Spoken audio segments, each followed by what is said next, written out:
vous connaîtrez la vérité et la vérité vous affranchira. L'exigence de la vérité dans la foi chrétienne, dans la vie, comme on a vu, de manière générale, mais plus particulièrement dans la foi chrétienne, parce que la parole qui amène la foi de Dieu dans nos cœurs, c'est la parole de vérité. Et le Dieu en qui repose notre foi est aussi le Dieu de vérité. Et nous avons vu plusieurs points. Le premier point, la vérité, c'est quoi? C'est ce qui est juste, droit, sûr, dans un caractère. Deuxième point, la vérité, c'est ce qui est réel, en opposition à l'apparence, à la copie. Troisième point, la vérité, c'est la norme constante qui, normalement, devrait guider, juger toute conduite et toute parole. Quatrièmement, dans l'absolu, la vérité, c'est la révélation de la réalité cachée, le réel dans l'absolu, le réel dans sa plénitude. Et cinquième point, nous avons vu que le point capital de ce thème, c'est que la vérité est un attribut essentiel, fondamental de Dieu. Et nous avions dit dimanche dernier qu'il y a un apôtre qui a insisté beaucoup sur la vérité. C'est l'apôtre Jean. Que ce soit dans l'évangile de Jean, que ce soit dans les épîtres, si vous les lisez, vous allez voir, Jean insiste sur le fait de la vérité et surtout dans l'évangile de Jean, sur le fait que Jésus est la vérité. Jésus est la vérité. Et j'ai terminé en disant que la vérité, c'est le Dieu, en fait, révélé pour être connu. Et vous savez, c'est les deux, la grâce et la vérité viennent de Jésus. La vérité, c'est Dieu révélé pour être connu, et la grâce, c'est Dieu connu pour être possédé. En quoi Jésus est-il la vérité? C'est ce que nous allons voir. En quoi Jésus est-il la vérité? Jésus est la vérité. Cette vérité qu'aucun philosophe, aucun savant n'a réussi à atteindre, si grand soit-il. Cette vérité qu'aucune intelligence n'a pu saisir depuis la création. Cette vérité qu'aucune personne n'a réussi à réaliser dans la parole et dans le comportement. Cette vérité n'est ni un système philosophique. Ce n'est pas un système théorique, abstrait. Ce n'est pas non plus un ensemble de codes moraux. Ce n'est pas une question de morale. La vérité dont il est question ici est une personne. Et cette personne est unique. Son nom, c'est Jésus-Christ. Fils de Dieu et fils de l'homme. Fils de Dieu et fils de l'homme. La seule personne de toute l'humanité, depuis la création, qui réunit l'invisible et le visible, le ciel et la terre. Quelle est la nature donc de cette vérité? Jean écrit, et nous l'avons lu, Jean écrit, personne n'a jamais vu Dieu. Dieu, le Fils unique, qui est dans le sein du Père, c'est celui-là qui l'a fait connaître. C'est celui-là qui l'a révélé. Jean, chapitre 1er, verset 18.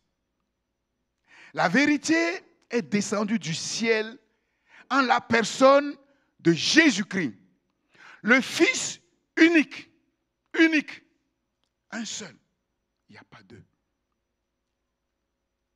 Personne n'a eu sur la terre la parfaite connaissance de Dieu.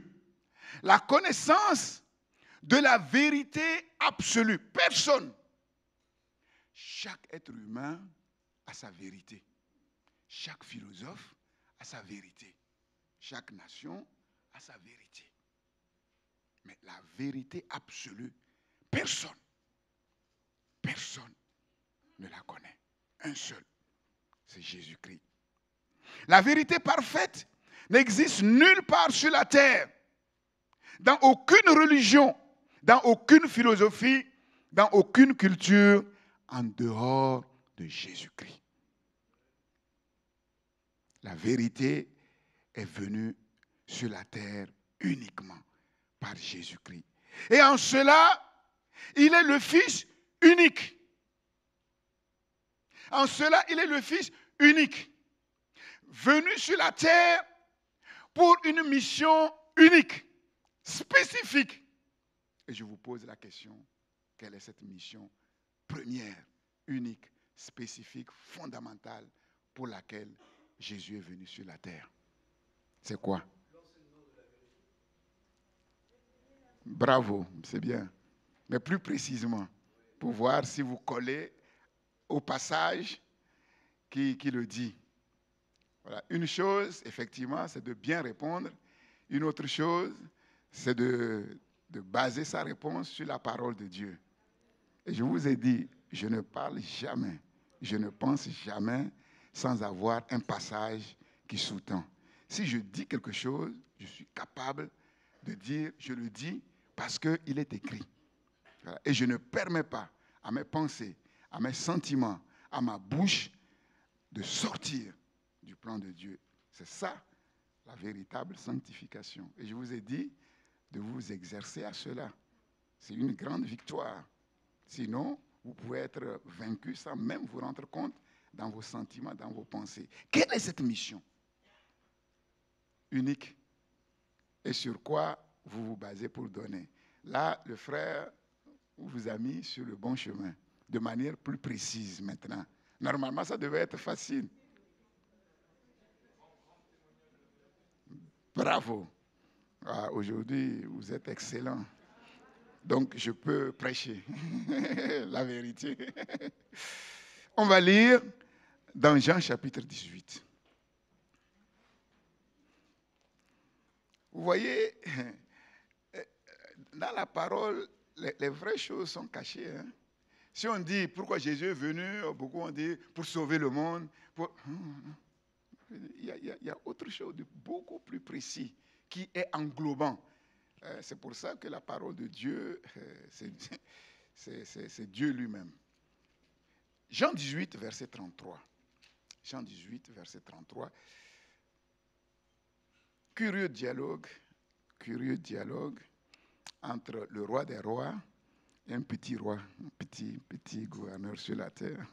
On voit la différence de grandeur, quoi, en fait. C'est incroyable. Hein? Oui, c'est Jean 18, verset 33. Pilate rentra dans le prétoire, appela Jésus et lui dit, « Es-tu le roi des Juifs? Es-tu le roi des Juifs? » Bon, il aurait pu dire, « Es-tu le roi du monde? » Bah, lui, ça ne peut pas l'effleurer parce que le roi du monde, c'est son maître. Et il ne sait pas que celui à qui il adresse cette parole est le roi des rois. Es-tu le roi des Juifs? Jésus répondit, est-ce de toi-même que tu dis cela? Mais c'est incroyable. Hein? À chaque fois que Jésus discute avec quelqu'un, quel que soit le bord dans lequel il est, Jésus fait tout pour lui tendre une perche pour son salut. Mais c'est incroyable. Il dit maintenant, c'est pour l'amener à réfléchir.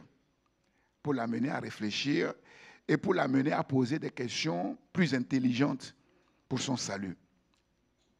Est-ce de toi-même que tu dis cela? S'il avait dit de lui-même, Jésus allait lui dire, tu n'es pas loin du royaume. Ou d'autres te l'ont-ils dit de moi?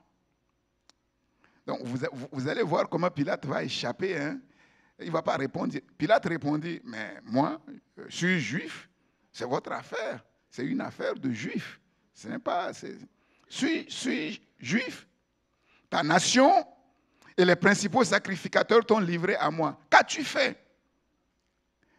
Qu'as-tu fait? Mais là aussi, Jésus ne va pas répondre directement. Mon royaume n'est pas de ce monde. Donc, de manière subtile, Jésus lui répond, oui, qu'il est roi.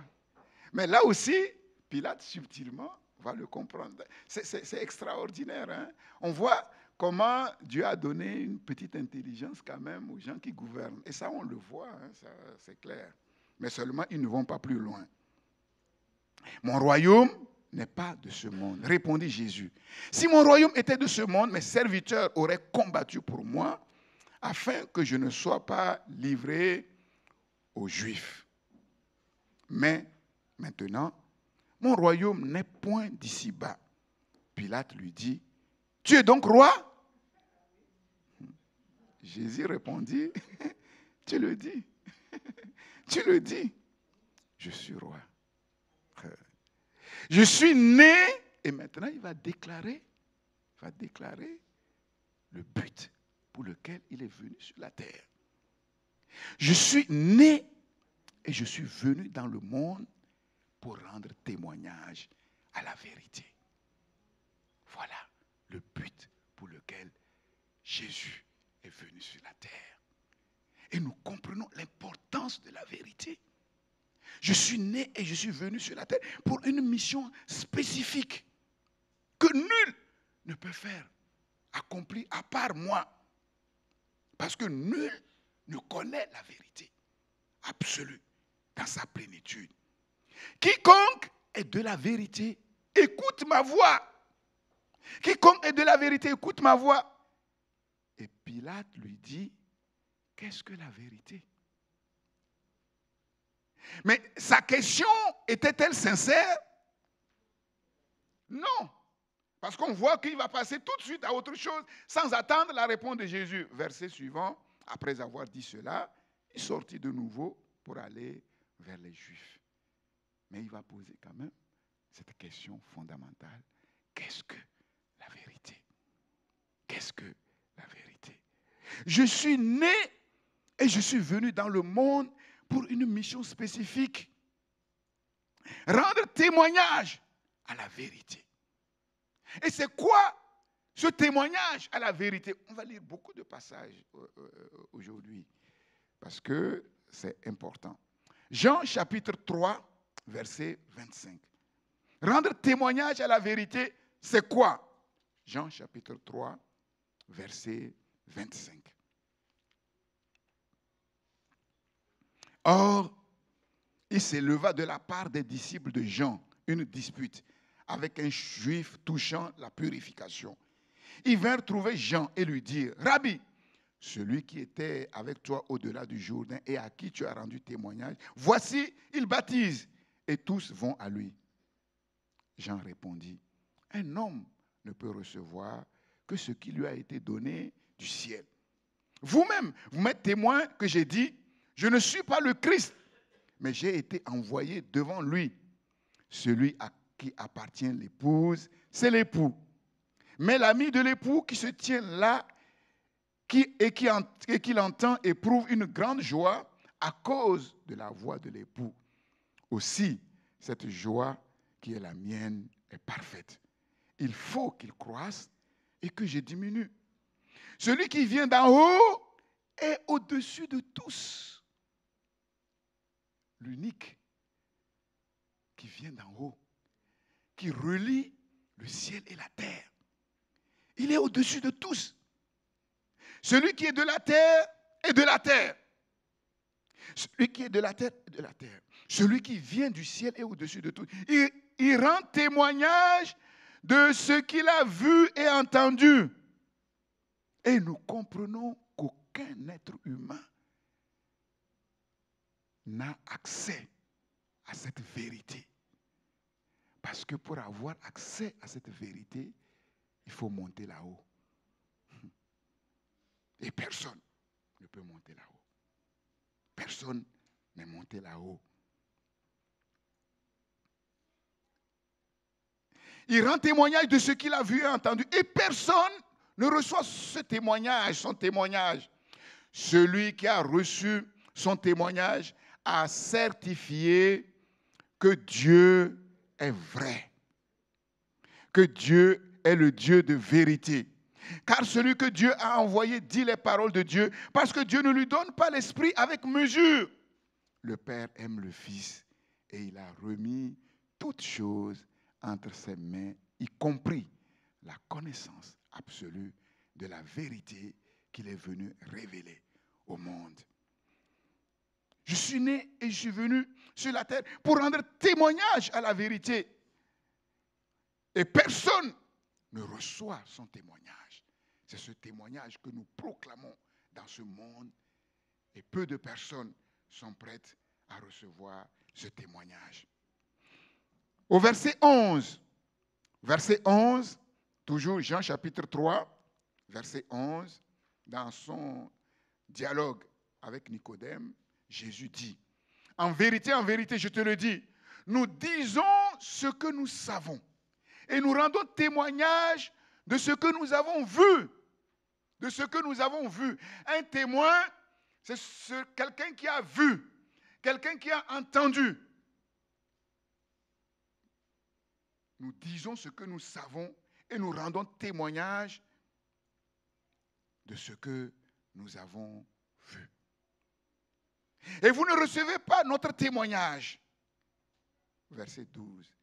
Si vous ne croyez pas, quand je vous ai parlé des choses terrestres, mais comment croirez-vous quand je vous parlerai des choses célestes? Comment? Donc vous voyez, c'est compliqué. Et donc je vous ai dit que la vérité, c'est une question de révélation. Ce n'est pas une question de sagesse humaine. Ce n'est pas une question d'intelligence. Non, c'est une question de révélation. Personne n'est monté au ciel. On pourrait ajouter, personne ne peut monter au ciel. Si ce n'est celui qui est descendu du ciel, le Fils de l'homme qui est dans le ciel. Ah, c'est compliqué. Vous comprenez? Si quelqu'un comprend, je veux bien qu'il m'explique. Bon, QN nous a un peu simplifié la chose. QN a traduit ceci. Car jamais personne n'a été au ciel, sauf le Fils de l'homme qui y réside et en est descendu. Et en est descendu. Donc, il faut comprendre par là, si ce n'est le Fils qui est descendu du ciel, si ce n'est celui qui est descendu du ciel, le Fils de l'homme qui est dans le ciel, il est descendu, mais il est dans le ciel pour comprendre que sa résidence principale, c'est le ciel.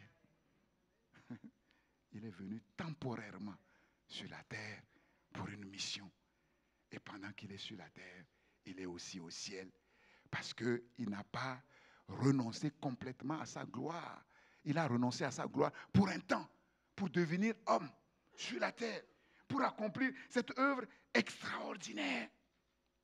Extraordinaire. Rendre témoignage à la vérité, il faut avoir vu la vérité.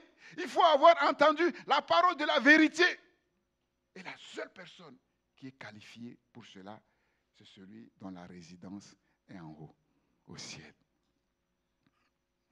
Verset 17.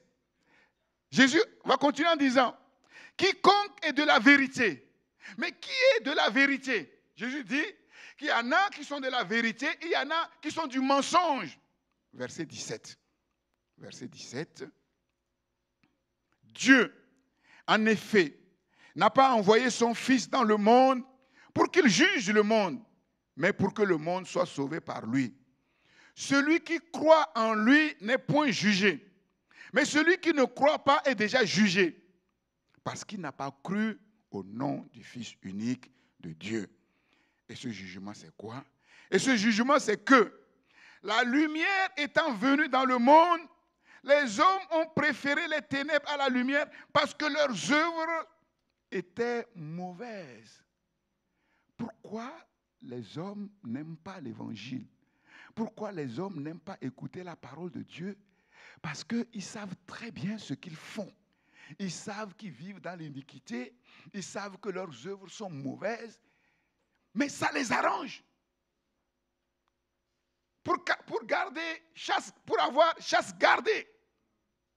Parce que c'est dans le mensonge qu'ils règnent. Ils font croire qu'eux, ils sont des demi-dieux, qu'ils sont des intouchables. Ce qui est faux.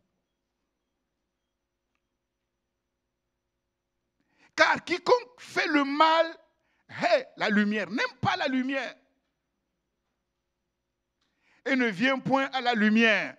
Vous avez vu un voleur venir en pleine lumière pendant que tout le monde est là, à la maison, il y a la lumière, on peut savoir qui rentre, qui... Non.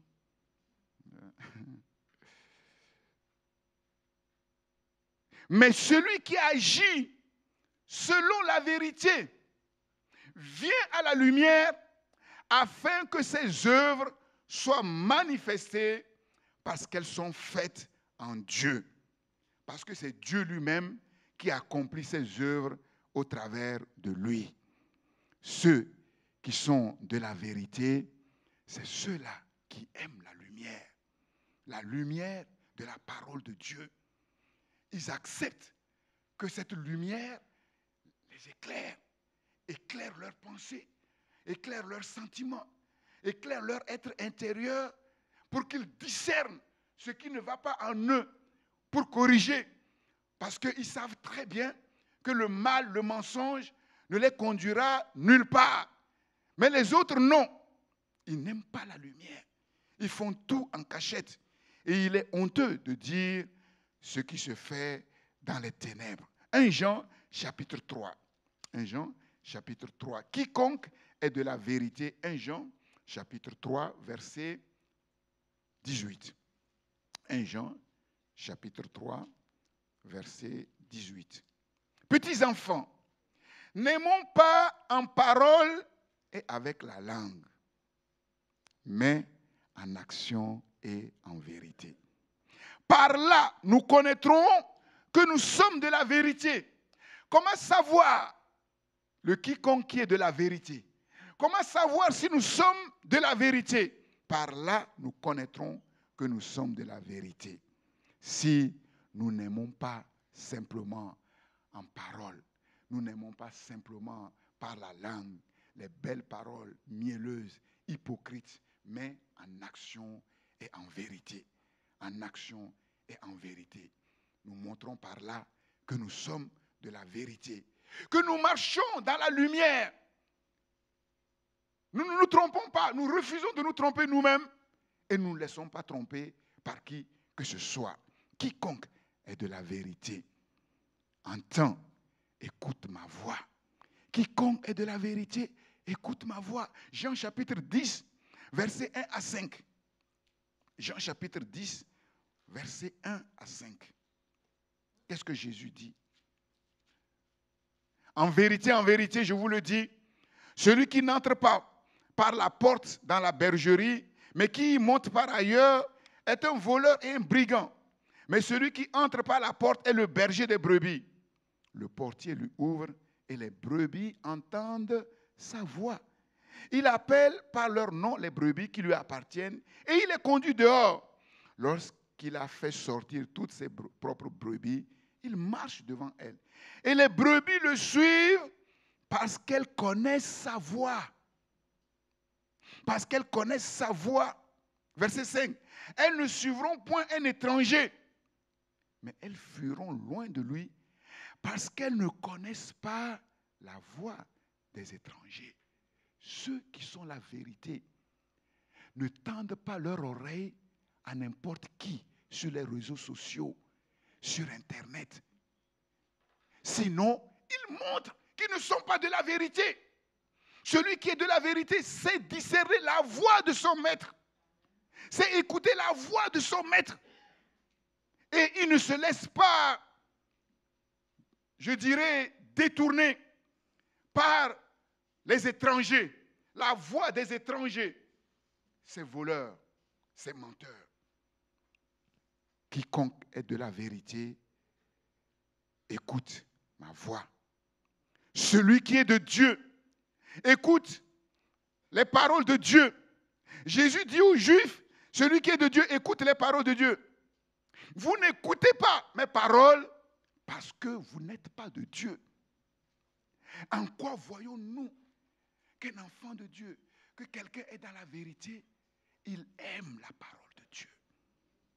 Il écoute avec attention la parole de Dieu. Quand il lit la parole de Dieu, quand il écoute la parole de Dieu, il n'est pas distrait. Parce qu'il sait que c'est sérieux. C'est là que se trouve sa vie. Il sait discerner la voix de son berger. La voix de son berger. Pilate lui dit, qu'est-ce que la vérité? Et Jésus ne donne aucune réponse. Parce que ça ne servait sans doute à rien. La vérité était en personne devant lui. S'il ne la voit pas en personne, s'il ne sait pas discerner, ce n'est pas une parole qui va l'amener à changer. De toute façon, Pilate, lui, il a sa vérité. Sa vérité, c'est quoi? C'est la ruse, la violence, la manipulation, la démagogie, comme malheureusement c'est le cas de beaucoup d'hommes politiques sur la terre. Jésus-Christ est la révélation parfaite de la vérité. Le Fils unique qui est dans le sein du Père, c'est lui qui l'a révélé, qui a révélé le Père. Jésus-Christ est la révélation parfaite de la vérité de Dieu, de par sa relation intime, personnelle, exclusive avec Dieu. Que Jean nous montre au travers de cette expression le Fils unique qui est dans le sein du Père. Là, ici, Jean nous donne une image, en fait, d'un fils qui est assis sur les genoux de son père, la tête appuyée sur son sein. Ça veut dire quoi? C'est une image.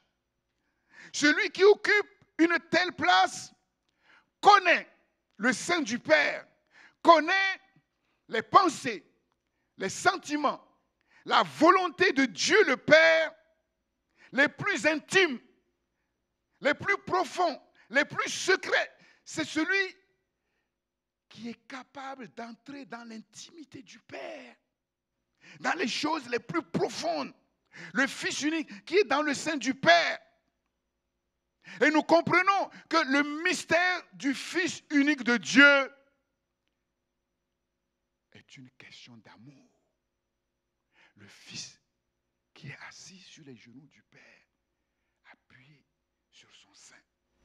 Le mystère du Fils unique de Dieu, c'est le mystère de l'amour incompréhensible de Dieu le Père vis-à-vis de son Fils et vice-versa. Jésus pouvait dire dans Jean 17, 24, « Tu m'as aimé avant la fondation du monde. » Et nous avons lu tout à l'heure, le Père aime le Fils et il a remis toutes choses entre ses mains. Jean chapitre 3, verset 35. Jésus a révélé au monde Dieu comme Père, non pas en parole seulement, mais en action et en vérité. En action et en vérité. En se montrant et en vivant sur la terre en tant que fils authentique, fidèle du Père. Et comme vous le savez, tel Père, tel Fils. Et ici, c'est tout à fait vrai. Tout à fait vrai. Jésus a révélé au monde Dieu comme Père, ce qui a été caché pendant des siècles. Même Israël avait du mal à appeler Dieu leur Père. Jésus est venu le révéler, non pas seulement au travers de ses enseignements, mais au travers de sa conduite, de ses actes, en vivant en tant que fils authentique, fidèle. Parce qu'il s'est montré pleinement et parfaitement comme fils, Jésus a alors montré Dieu comme Père. De telle manière manière que si on veut savoir comment le Père est, il suffit de voir comment Jésus a vécu sur la terre. Comment Jésus a vécu sur la terre. Quelle relation, quelle est la nature de la relation qui a lié le Père et le Fils sur la terre.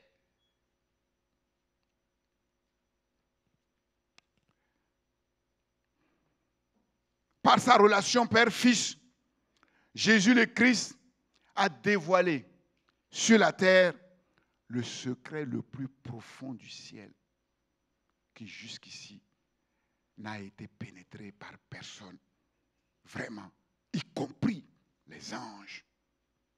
C'est le secret de tous les temps. Secret que même les anges ne maîtrisent pas totalement. Une relation parfaite d'amour. Un amour parfait qui dépasse tout entendement, qui dépasse toute imagination. En dehors de cette révélation, toute idée que l'homme se fait sur Dieu, sur la terre, est superficielle, imaginaire, artificielle, incomplète, idolâtre. Idolâtre. Personne ne peut avoir accès à ce mystère en dehors de Jésus-Christ. C'est sérieux.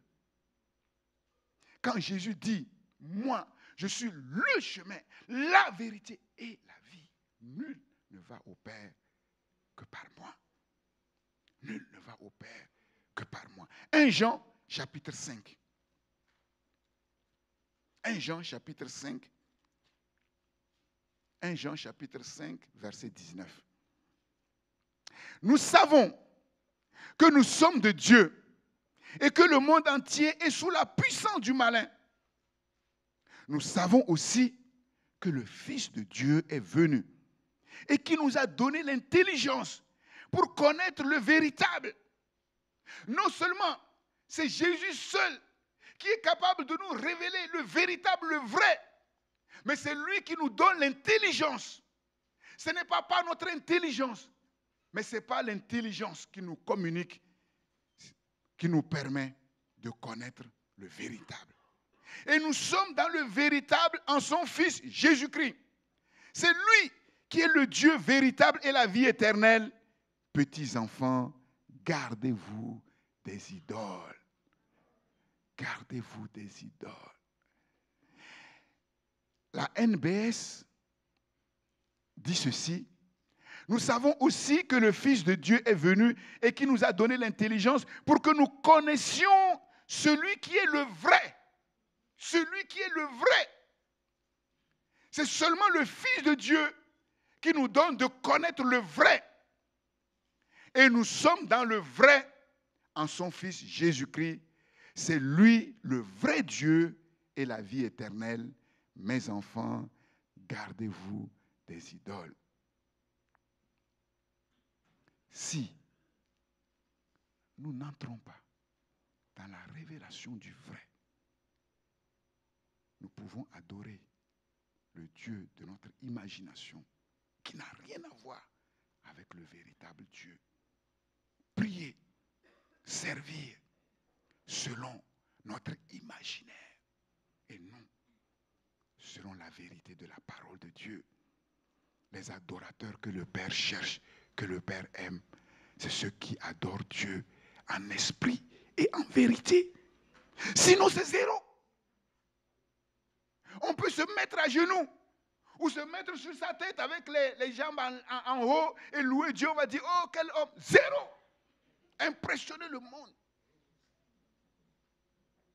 Prier et puis les murs vont trembler. Le toit va trembler. Zéro. Ce n'est pas ça. C'est une question d'être connecté au vrai et de recevoir la révélation du vrai et de recevoir du vrai l'intelligence pour comprendre le vrai. Aucun philosophe, si grand soit-il, aucun savant, si grand soit-il, n'a pu avoir accès à ce mystère, à cette vérité. Tous ne sont que de beaux discoureurs. Je me souviens, quand j'étais en terminale, on avait fait un devoir de philosophie. Et le sujet, c'est qu'est-ce que la philosophie? Et puis, bon, je ne sais pas qu'est-ce qui lui est venu en tête. Non, à quoi sert la philosophie? Non, c'est à quoi sert la philosophie. Puis quelqu'un, il a répondu par une phrase, la philosophie ne sert à rien. La preuve, c'est que tous les philosophes ne sont pas d'accord les uns avec les autres. Bon, bien sûr, on lui a donné 0. Parce que c'est les philosophes qui corrigent. Mais quand on y réfléchit, tu vas lire Nietzsche, tu vas avoir mal à la tête. Tu vas avoir mal. Pourquoi? Il n'est pas dans la vérité.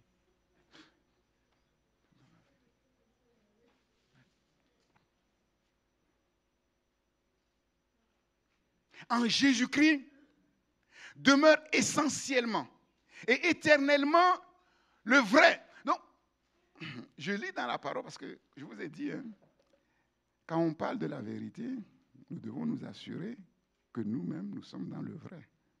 Parce que ce n'est pas une affaire où il faut s'amuser, où il faut se permettre d'interpréter comme ça, comme les faux pentecôtistes la font aujourd'hui. Chacun interprète la Bible à sa manière, il croit qu'il a raison.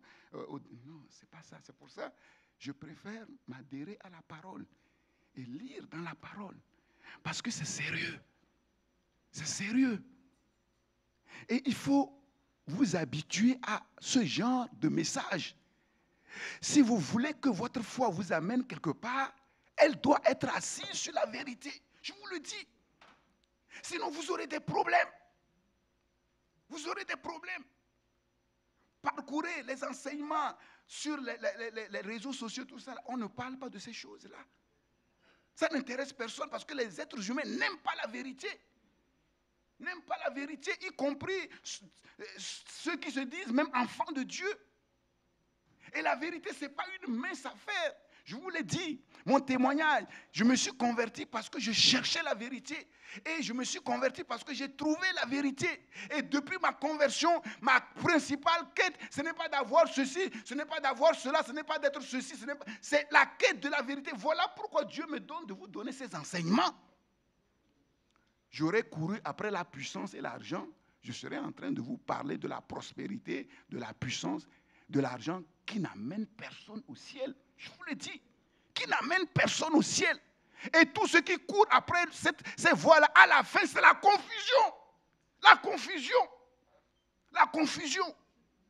Parce que Dieu est le Dieu de vérité. Et sa parole est la parole de vérité. La foi qui nous a été donnée, c'est une foi de vérité qui a appuyé sur la parole de vérité et sur le Dieu de vérité. Si ce n'est pas cela, c'est 0. 0.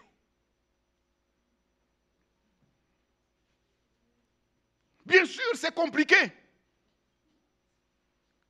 Mais pour avoir un petit travail là, quand tu vas faire ta petite formation, regarde, ce n'est pas facile.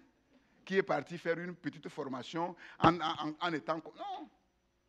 Et cette formation-là, ça va te donner quoi? Ce que ça te donne, la parole de Dieu te donne 1000 fois plus. Mais pourquoi tu veux que la parole de Dieu qui va te donner 1000 fois plus soit banale, soit facile? Ce n'est pas possible. Ce n'est pas possible. Parce que si c'est comme ça, mais personne ne prendra ça au sérieux. La preuve, c'est que, comme je vous l'ai déjà dit, Dieu a fait exprès pour que les choses qui sont indispensables, même à la vie, ce soit presque gratuit.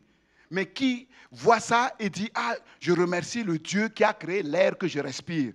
Si on devait vendre l'air là, aujourd'hui, je ne sais pas s'il y aura 1 million d'êtres humains sur la terre. Mais Dieu a fait que c'est grave. Oh, c'est la chose la plus importante. Mais qui, au travers de ça, va s'asseoir, il va dire, mais l'air que nous respirons là, sans cet air-là, on est foutus. On meurt, nous mourrons tous. Mais maintenant, je vais chercher pour savoir qui a créé cet air-là, qui me donne grâce. Personne. Personne. Parce que c'est gratuit. C'est pour ça, les choses avec Dieu ne sont pas gratuites. Jamais, jamais, jamais, Dieu ne permettra pas, si quelqu'un ne veut pas aller en profondeur dans les choses de Dieu, Dieu ne lui permettra jamais d'accéder à la vérité. Jamais. Je vous le dis franchement. Parce qu'il n'y a rien de plus sérieux. Il n'y a rien de plus profond. Il n'y a rien dans lequel nous pouvons nous réaliser plus que ces choses-là. Mais malheureusement, c'est là où le bas blesse. Même les enfants authentiques de Dieu, mais ils jouent avec ça. Ils jouent avec ça. Voilà pourquoi mais ils tournent en rond dans le désert. Ça fait des années, ils sont convertis, mais leur vie ne monte pas. Leur vie ne progresse pas avec le nombre d'années. Et quand les problèmes arrivent, ils sont démunis. Ils sont démunis. Et ce n'est pas bon. Il faut corriger ça avec la parole. En Jésus-Christ demeure essentiellement et éternellement le vrai, la réalité vraie. Je vais faire une petite parenthèse. Le monde est convaincu que pour être heureux, il faut avoir l'argent et il faut bien se marier. Mais c'est fou. Mais le problème, c'est que les chrétiens pensent la même chose.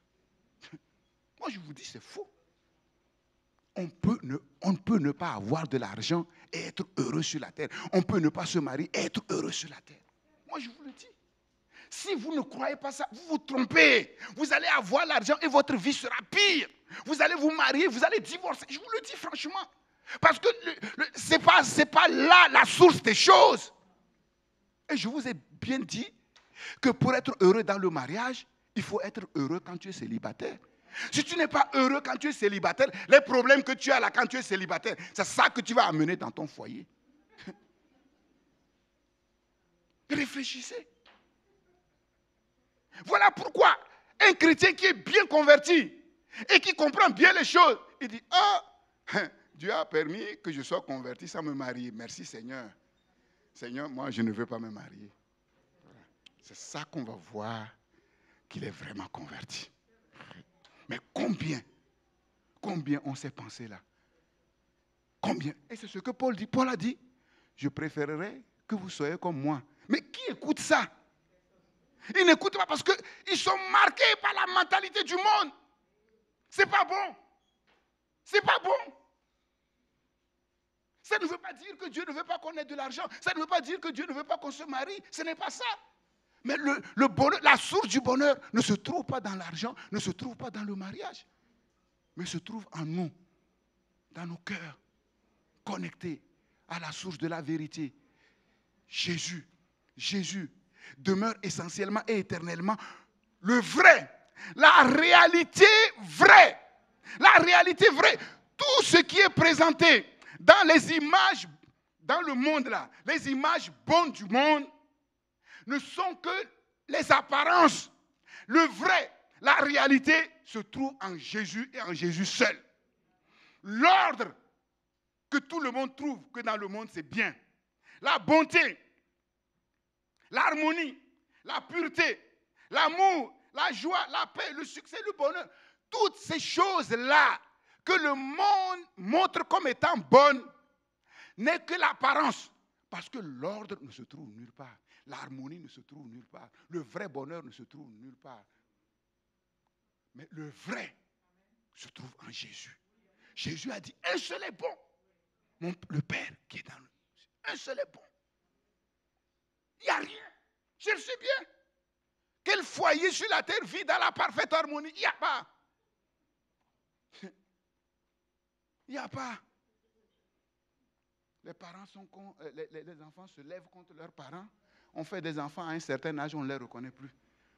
L'éducation qu'on leur a donnée, on a l'impression que quelqu'un est venu arracher ça de leur cœur et il a mis autre chose, un étranger, et ils ont accepté ce que les étrangers mettent plutôt que leurs pères qui ont souffert, leurs parents qui ont souffert pour les mettre au monde. Mais c'est absurde. C'est absurde. Jésus n'a pas vécu comme ça avec son père. Ils étaient main dans la main. Quand le père lui demandait quelque chose, même si c'était difficile, mais il le fait parce qu'il sait que son père l'aime et il aime son père. Et il sait que même si c'est difficile, le père ne le laissera pas seul et même ce qui est difficile est bon. C'est ça. Tout n'est que bluff. Tout n'est que bluff. C'est cette vérité que Dieu veut reproduire en nous. Éphésiens 4, verset 15 et verset 24. Il veut reproduire en nous parce que nous sommes devenus en lui un être nouveau. Et Dieu travaille en nous pour mettre cette vérité en nous. C'est cette vérité, par cette vérité-là que nous sommes sanctifiés. Sanctifie-les par ta vérité. Ta parole est la vérité. Jean 17, 17. C'est cette vérité qui nous affranchit réellement.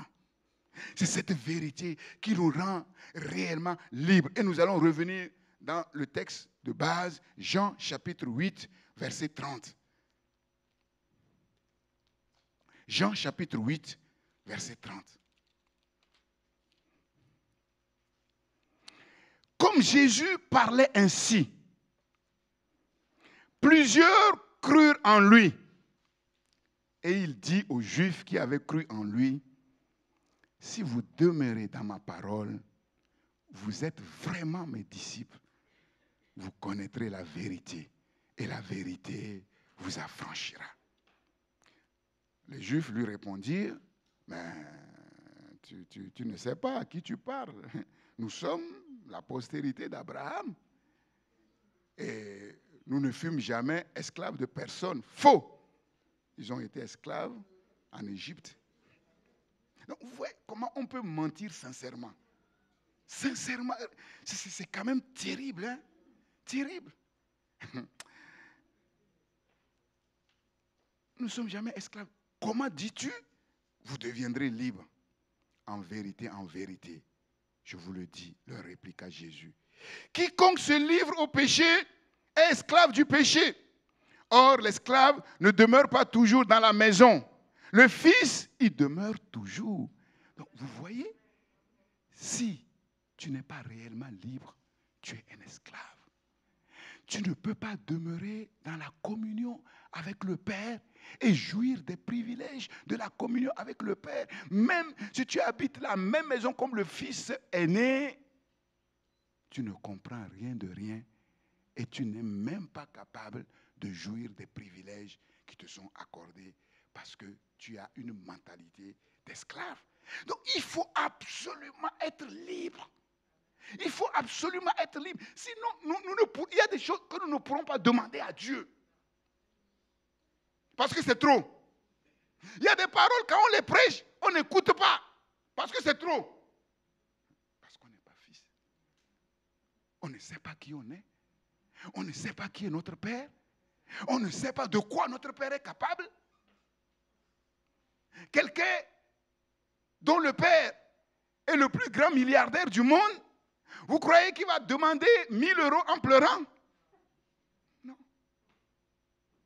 Il y a des chrétiens, ils ont l'impression que si on leur donne 10 000 € là, le monde est à leurs pieds. 10 000 € avec l'inflation d'aujourd'hui là.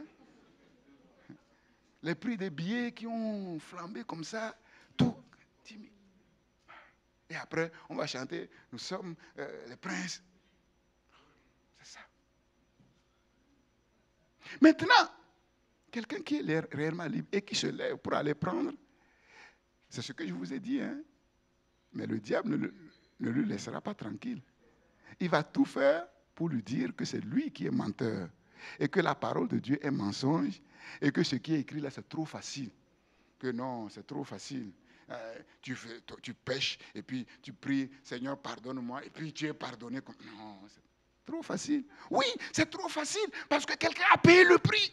Et c'est sur celui qui a payé le prix que j'ai mis ma confiance. Donc je ne vais pas subir ce qu'il a subi lui. Sinon, ça sert à quoi qu'il vienne payer le prix? Ça sert à quoi? Il faut le comprendre. Mais seulement, il faut que cette foi soit de qualité, qu'elle soit fondée sur la vérité. Et quand le diable arrive, il faut bien être sur ses deux jambes ou bien assis, calé, pour dire au diable, quand le diable vient, ce n'est pas seulement en parole, hein. C'est qu'il te met par terre. Et pendant que tu es par terre, lui il est debout, grand là, et tu as l'impression que c'est lui qui est le champion Goliath, et toi, tu es le petit David. C'est ça. Et Dieu permet. Et je vous ai dit, voilà pourquoi notre foi doit nous conduire à cette espérance qui doit être comme l'encre de notre âme. Que je sois par terre ou que je sois en haut, que je sois au fond de la mer ou que je sois... Ça ne change rien à la vérité. La vérité reste la vérité. Oui, aujourd'hui c'est comme ça parce que Dieu a permis. Mais en un instant, ça peut être autre chose parce que c'est la vérité de la parole. C'est la vérité de la parole.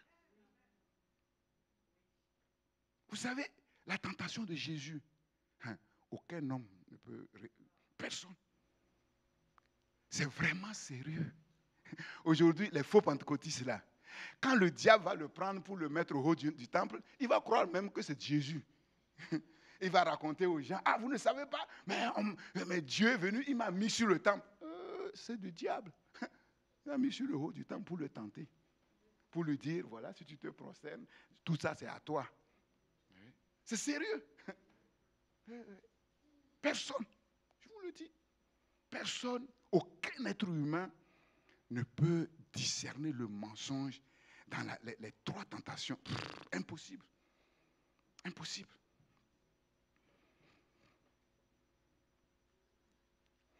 Verset 36. Oh! Non, verset 36. Si donc le Fils vous a franchi, vous serez réellement libre. Donc nous voyons être réellement libre suit un processus bien précis. Suit un processus bien précis. Et quel est ce processus? Jésus dit aux Juifs qui ont cru. Donc ils ont cru à sa parole. Comme nous. Nous avons cru. Nous avons cru à quoi? L'évangile qui nous a été annoncé. En disant que Jésus a payé pour nous. Et si nous mettons notre confiance en lui, il va nous pardonner et il va nous sauver. Nous avons confessé son nom. Et nous sommes devenus enfants de Dieu. Mais est-ce qu'on est réellement libre? On a cru. On a cru. Quand nous sommes devenus enfants de Dieu, qui va dire que quand il est devenu enfant de Dieu, il avait la parfaite connaissance de Christ? Il avait la parfaite connaissance de la parole. Personne. Même moi-même, quand je me suis converti, même mon témoignage, quand je devais rendre mon témoignage, je ne savais pas quoi dire parce que j'étais bébé spirituel. C'est après que j'ai pu construire mon témoignage. Parce que quand on devient enfant de Dieu, on est comme un bébé spirituel. Donc, personne n'a la parfaite connaissance. Personne ne connaît parfaitement la vérité. Pourtant, on a cru. Pourtant, on est sauvé. Mais il faut aller loin. Jésus dit aux Juifs qui avaient cru. Vous avez cru, c'est très bien. Vous avez accepté l'info de l'évangile pour le salut de l'humanité. Vous avez adhéré à cette parole. Vous avez dit que c'est très bien. Jésus dit aux Juifs qui ont cru, si maintenant vous demeurez dans ma parole, une chose, c'est de croire dans la parole. Et une autre chose, deuxième étape, demeurer dans la parole. Comment on sait que quelqu'un demeure dans la parole, que quelqu'un garde la parole? Dans chaque situation, il parle la parole de Dieu. Il demeure dans la parole. Parce que toute autre parole, je vous l'ai dit, vient du malin. Vient du malin. Et il faut le comprendre. Toute autre parole vient du malin. Si vous demeurez, donc demeurez dans la parole. Pourquoi? Pour que la parole que vous avez reçue, dans laquelle vous avez mis votre foi, fasse son travail. La parole a été envoyée pour quelque chose. La parole que nous avons reçue, en laquelle nous avons cru, doit accomplir une œuvre en nous. Et quelle est cette œuvre? Nous transformer. Nous transformer. La parole en nous, c'est comme la semence. La semence, on jette la semence à terre. Et puis cette semence, elle germe. Elle devient un arbre et elle porte du fruit. Donc la parole n'a pas été envoyée comme ça pour être envoyée. Non, elle doit accomplir son œuvre. Elle doit entrer dans notre cœur. Nous devons la garder et elle doit produire des fruits. Et quel est le fruit que ça doit produire? Si vous demeurez dans ma parole, vous êtes vraiment mes disciples. Vous voyez le processus. Croire, demeurer dans la parole, pour que la parole fasse son travail, la transformation nécessaire pour que la parole nous donne de porter du fruit. Et quel est le fruit que la parole de Dieu nous donne? C'est le fruit de l'esprit. Et le fruit de l'esprit, c'est le caractère de Christ. Vous êtes réellement mes disciples. Et même disciples, ce n'est pas encore suffisant. À partir de là, maintenant, parce que vous marchez avec le maître, parce que vous êtes engagé à 100% à faire la volonté du maître, et parce que le maître, vous êtes prêt à faire tout ce que le maître vous demande, alors le maître va vous révéler maintenant ses secrets. Vous êtes vraiment mes disciples. Vous connaîtrez la vérité. Vous allez grandir dans la vérité. Et c'est cette vérité-là qui vous affranchira. Voilà pourquoi beaucoup de chrétiens ne sont pas réellement libres. Parce qu'ils se sont arrêtés au premier pas. Ils ont cru. Ils ont cru. Ce sont les disciples qui parviennent à la connaissance de la vérité. C'est ça. Et je vous avais dit, quand Jésus va revenir, qui sera enlevé? Ce sont les disciples. Les petits frères de Jésus. Je vous ai déjà donné un enseignement. C'est ça le travailler à notre salut. Travailler à devenir disciple du Seigneur. À devenir disciple du Seigneur. À grandir dans la pleine connaissance de la vérité. Dieu veut que tous les hommes soient sauvés et parviennent à la connaissance de la vérité. Beaucoup de chrétiens peinent parce qu'ils ne grandissent pas.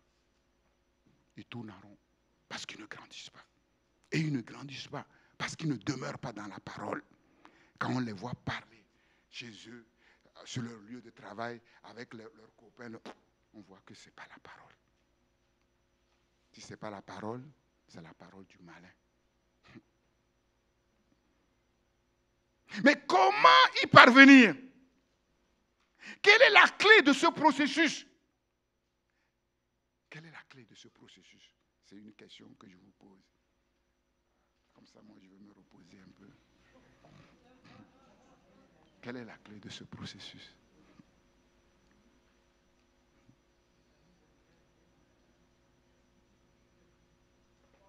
Pas vraiment. Là, cette fois-ci, c'est un peu caché. Quelle est la clé de ce processus?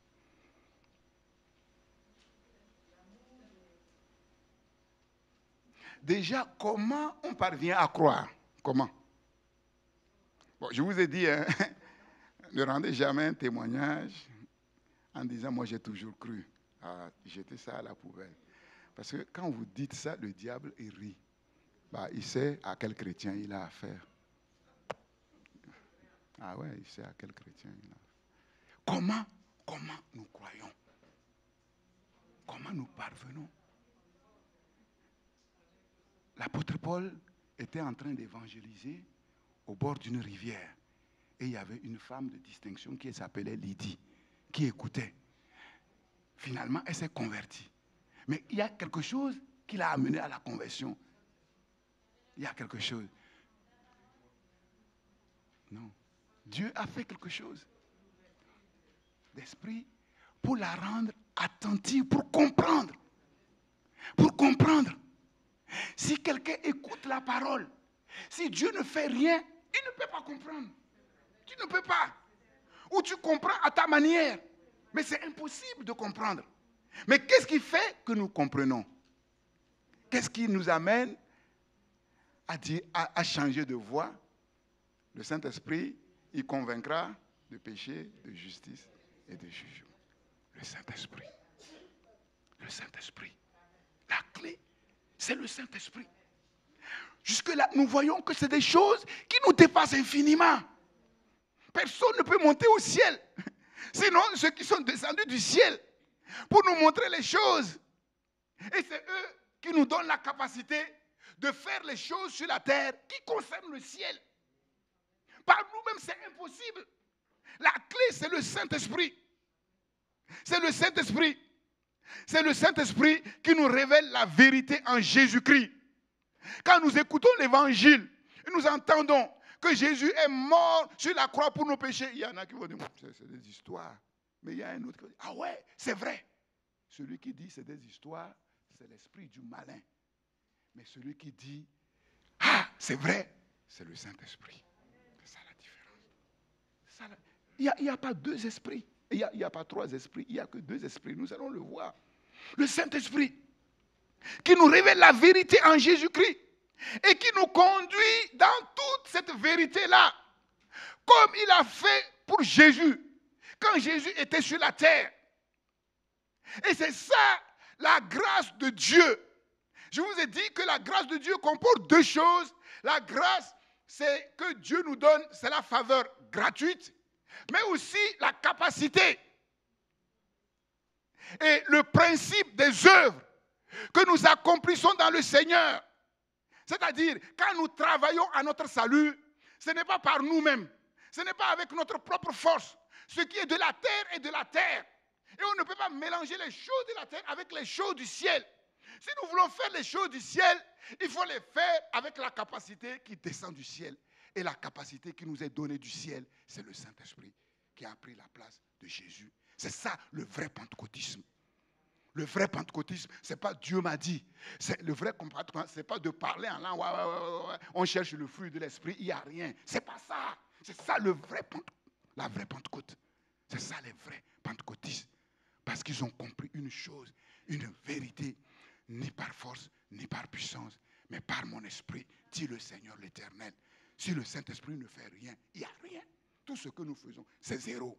Le Saint-Esprit. Le Saint-Esprit. Lisons dans Jean chapitre 16. Jean chapitre 16, verset 12. Jean chapitre 16, verset 12. Donc Jésus parlait aux disciples. Jésus dit, j'ai encore beaucoup de choses à vous dire, mais vous ne pouvez pas les porter maintenant. Mais c'est Jésus qui parle. Et il parle à qui? Aux apôtres. Et il dit aux apôtres, mais j'ai encore beaucoup de choses à vous dire, mais vous ne pouvez pas les comprendre. Mais Jésus, mais zappe-les, mais touche-les. Touche-les, permet. Non, il ne peut pas le faire. Il ne peut pas. C'est Jésus, mais il ne peut pas le faire. Jésus est venu accomplir sa mission. Et quand sa mission sera terminée, un autre comme lui va venir prendre sa place. Et c'est lui qui va continuer le travail. Et il ne peut pas faire le travail. De même que le Père n'a pas fait le travail du Fils à la place du Fils, de même le Fils ne peut pas faire le travail du Saint-Esprit à la place du Saint-Esprit. Et il faut le comprendre. Jésus dit, et nous comprenons pourquoi les disciples ne comprenaient pas. Ils ne comprenaient pas. Parce que, premièrement, la révélation n'a pas encore atteint son point culminant. Il y avait quelque chose qui bloquait, qui les empêchait de comprendre. Il y avait une œuvre qui devrait être faite, que le Fils de Dieu devrait... Tant que cette œuvre n'est faite, ils ne pouvaient pas comprendre. Ils sont aveuglés. Et cette œuvre, c'est la Pâque. C'est la Pâque. Tant que la Pâque n'a pas eu lieu, il était impossible d'avoir la pleine révélation. Impossible. Il y avait quelque chose qui bloquait, qui les aveuglait. J'ai encore beaucoup de choses à vous dire, mais vous ne pouvez pas les porter maintenant. Quand le consolateur, ce n'est pas le bon mot qui a été traduit ici, c'est paraklétos, c'est plus que le consolateur. Paraclé, le paraclé ou paraklétos, c'est un autre comme moi-même. Tu vois, un autre moi-même. Quand le consolateur sera venu, l'esprit de vérité. L'esprit de vérité. Cet autre qui va venir, c'est l'esprit de vérité. Donc, tout se tient. Jésus est venu pour rendre témoignage à la vérité. Et celui qui va venir, c'est lui qui va asseoir maintenant cette vérité. Et asseoir ceux qui ont adhéré à cette vérité, les asseoir dans cette vérité. Et les amener plus loin. Et les amener plus loin. L'esprit de vérité, qu'est-ce qu'il fera? Il vous conduira dans toute la vérité. Et je vous ai dit, la bonne foi ne suffit pas. Être sincère, ça ne veut rien dire. On peut être sincère et se tromper. On peut être sincère et se tromper. Il faut que ce soit une instance supérieure. Et c'est ça. C'est le Saint-Esprit. Nous ne pouvons pas nous juger nous-mêmes. Nous ne pouvons pas juger parfaitement les autres. Je vous ai dit, l'homme ne peut juger que par l'apparence. Parce que l'être humain, aucun être humain ne peut lire dans le cœur de quelqu'un. Il ne peut même pas lire dans son propre cœur. Encore moins dans le cœur de quelqu'un.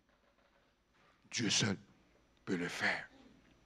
Voilà pourquoi il ne faut pas vous aventurer aveuglement dans le mariage en disant « Ah, il est beau, elle est belle, il est gentil, il parle bien.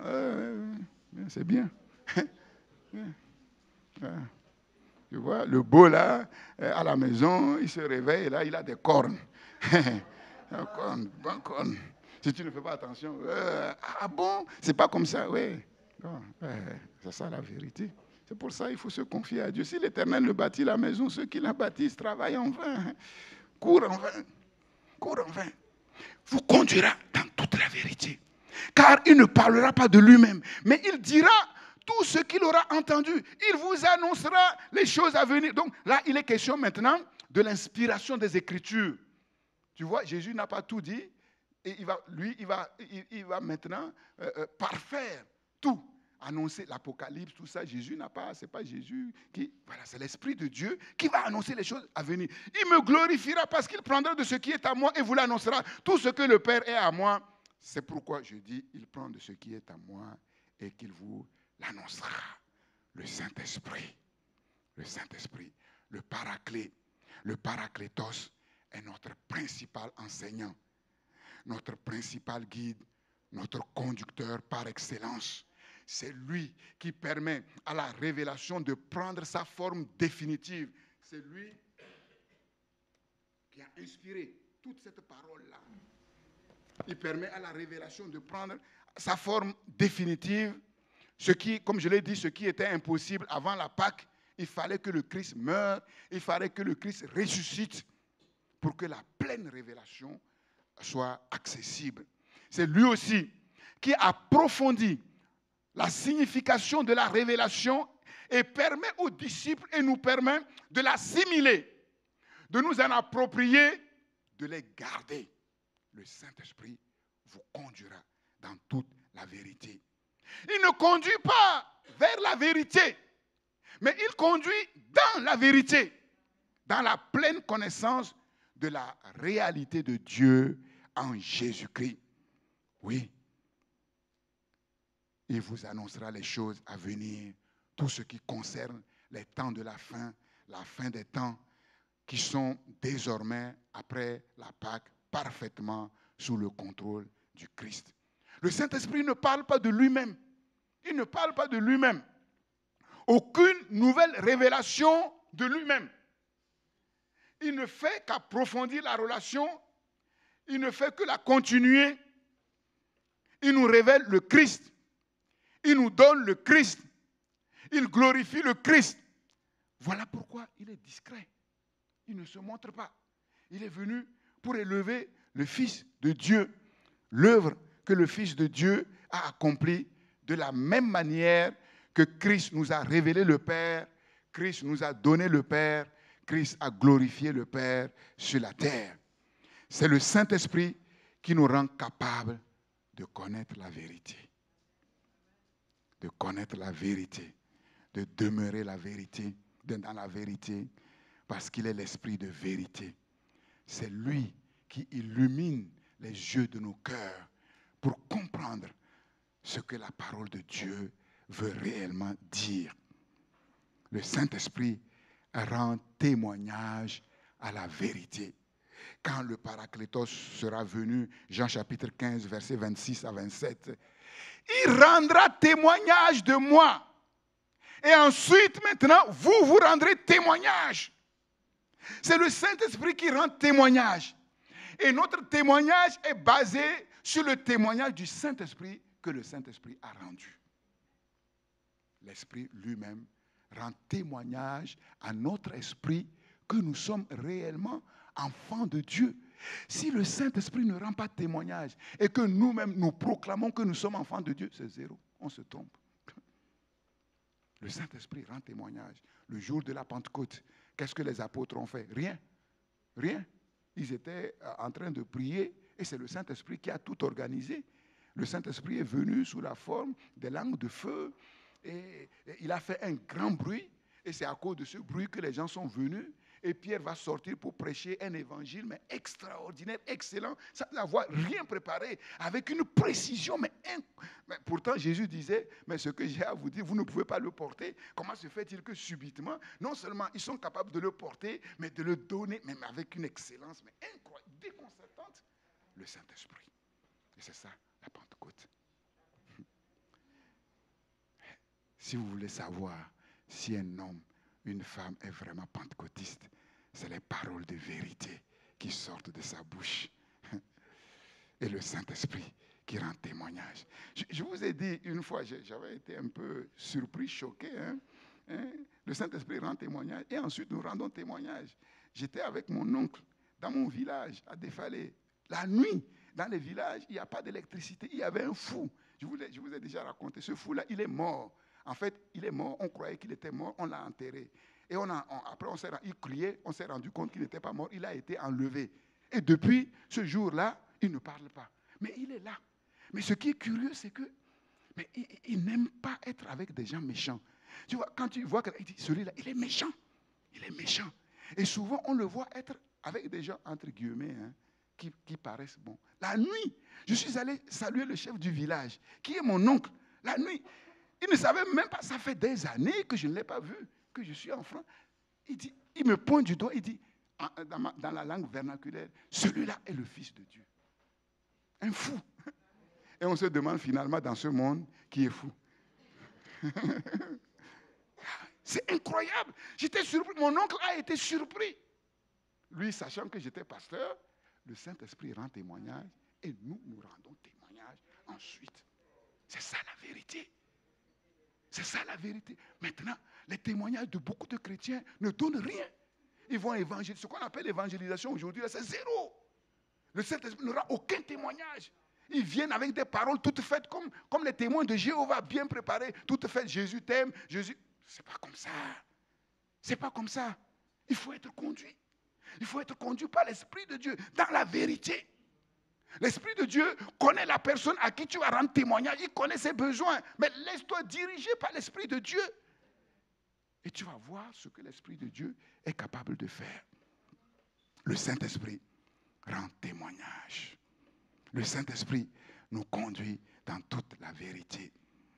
C'est le Saint-Esprit qui nous rend capables de pratiquer la vérité et d'agir selon la vérité, comme nous l'avons dit, Jean chapitre 3, verset 21. C'est le Saint-Esprit qui nous rend capables de demeurer dans cette vérité-là. Jean chapitre 8, verset 44. Regardez ce que Jésus va dire de Satan. Et parallèlement, on peut déduire ce qu'on peut dire des enfants de Dieu. Jean 8, verset 44. Jésus dit aux Juifs, à la fin, il dit, mais Jésus leur dit, si Dieu était votre Père, vous m'aimerez, car c'est de Dieu que je suis sorti et que je viens. Je ne suis pas venu de moi-même, mais c'est lui qui m'a envoyé. Pourquoi ne comprenez-vous pas mon langage? Vous dites que vous êtes des enfants d'Abraham, mais pourquoi vous ne comprenez pas ce que je dis? Mais ils ne pouvaient pas le comprendre. Et pourquoi ils ne pouvaient pas le comprendre? Ils ont un autre Père. C'est sérieux. C'est sérieux. Parce que vous ne pouvez pas écouter ma parole. Je vous ai dit, si vous n'aimez pas la parole de Dieu, vous avez un problème sérieux qu'il faut corriger. Qu'il faut corriger. Si vous écoutez la parole de Dieu, mais pas attentivement, distrait, il y a un problème qu'il faut corriger. Si ce problème n'est pas corrigé, vous allez vous asseoir sur du mensonge qui vient de vos propres raisonnements, qui n'ont rien à voir avec la parole de Dieu.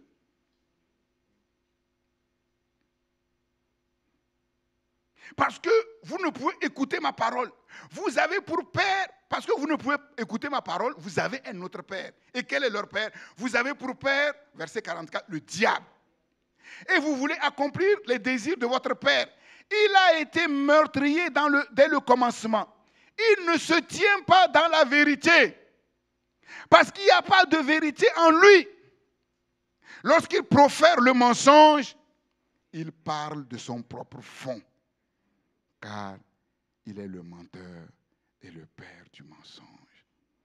Le Saint-Esprit nous permet de nous tenir dans la vérité. Parce que Dieu le Père est vraiment notre Père. Et celui qui se tient dans la vérité, il ne ment pas, il ne profère pas le mensonge. Pourquoi? Parce que la vérité est en lui. Et parce que l'esprit de vérité est en lui, il agit, il parle selon la parole de vérité.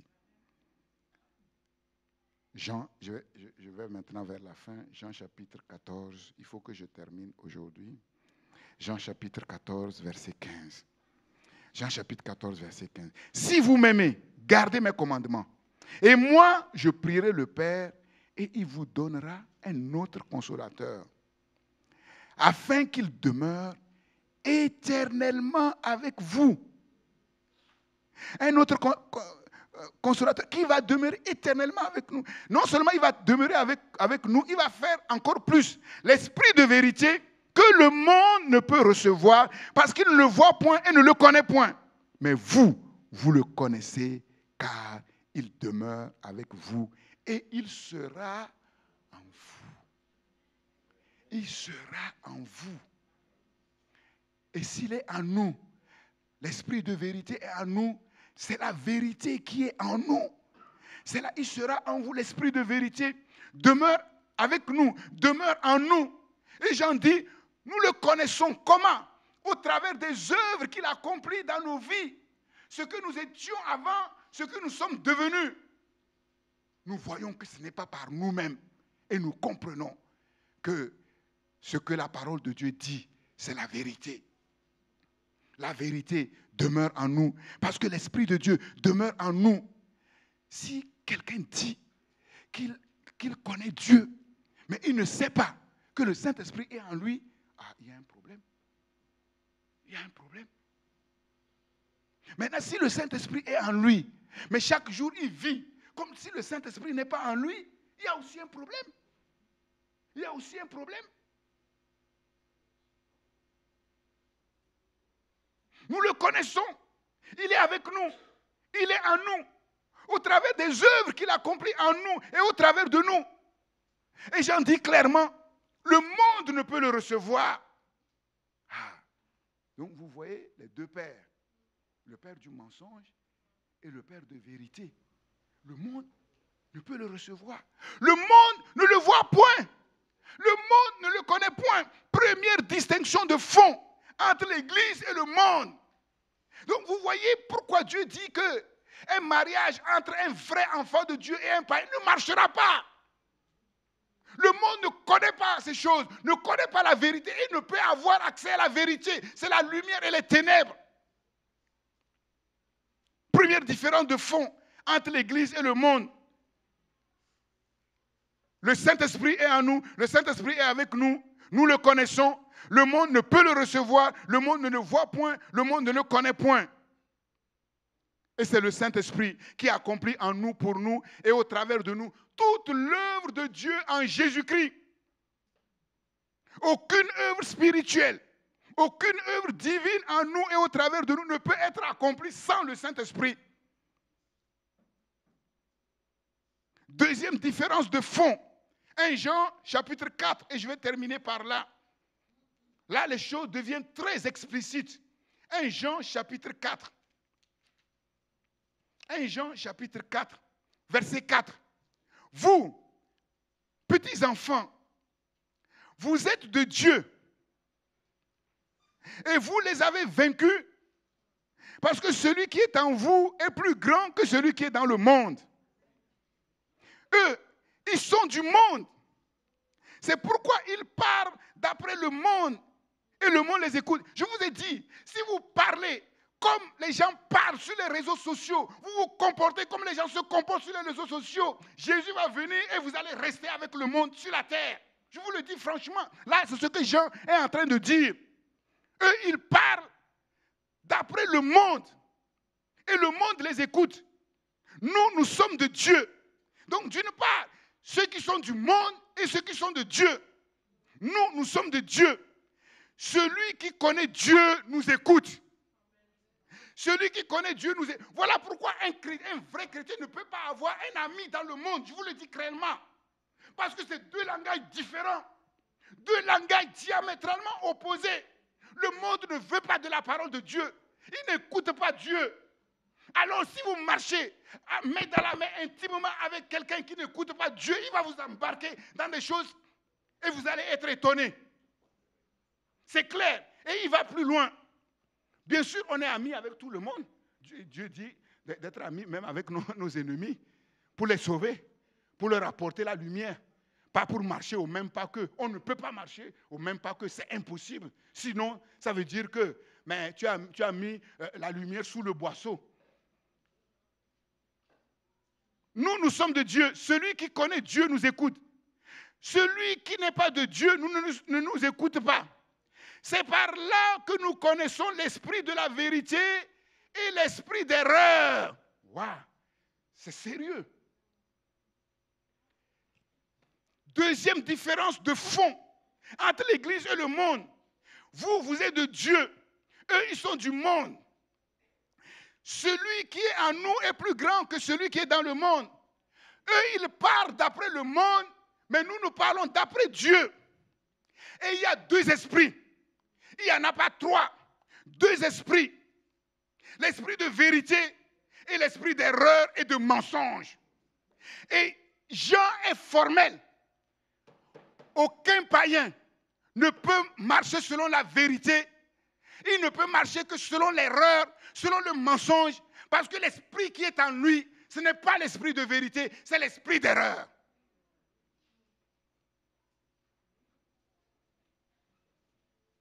Un peu de vérité, beaucoup de mensonges. Un peu de vérité, beaucoup de mensonges.